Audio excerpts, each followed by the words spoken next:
And in football matters closer to home, Mamelodi Sundowns have progressed to the next round in the CAF Champions League following a 3-2 penalties win over Young Africans at Loftus last night. It was a controversial win for the 2016 winners after a second-half strike from Yanga's Aziz was adjudged to have not crossed the line.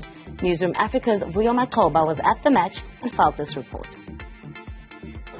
A 3-2 victory in the penalty shootout sees Mamelodi Sundowns progress to the semi-finals of the CAF Champions League. But while Mamelodi Sundowns and their fans were the happier side tonight here at Loftus Stadium, on the Yanga side, they will feel hard done by one of the decisions that happened in the second half of the game today. And to help us break down and look back at that decision, we are joined by Far Post football editor Mthokozisi Dube. Mthokozisi, appreciate your time on Newzroom Afrika once again. Mamelodi Sundowns through, of course, to the semi-finals, but we're bringing a spotlight to one of the decisions that really changed the game here today. And that decision coming from what was, for many thought it was a goal, and even with the Younger coach thought definitely was a goal.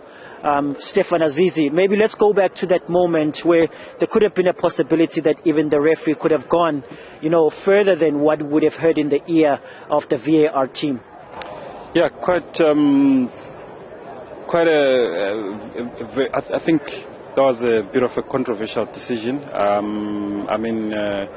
In the first half, when Lomalisa tackled Khuliso Mudau, initially gave a red card, a yellow card.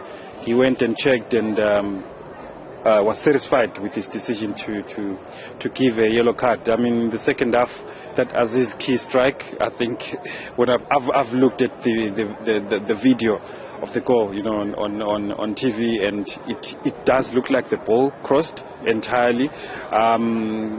But I think the question for me is why the referee didn't go and just double check himself, on the VAR screen, like he did in the first half of the other decision. So, just a bit of a controversial, decision for him to take, and you look at the impact that it then has on the outcome of this particular game, and I understand the frustration of Coach Gamondi, him refusing to speak to us as the media, obviously expressing his disappointment at that decision.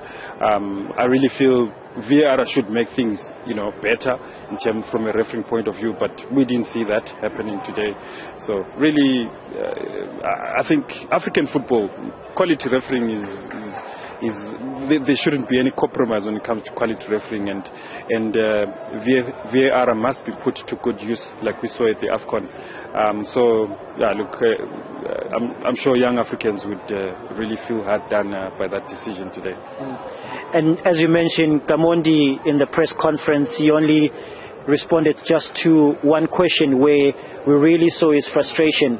And I think one of the key parts of how he was speaking of course of how Tanzanian people in this case would have been robbed, the pride of Tanzania has really been robbed, but also speaking about just African football in its sense as well, that this is really, sad for African football as a whole. Yeah, and I think the truth of the matter is that, these things happen quite often. We've seen, Sundowns have been victims in the past in terms of these decisions. I was remembering the game away at Wydad, that the 2 red cards they got, I think one of them a bit questionable. I think it was Neo Maema.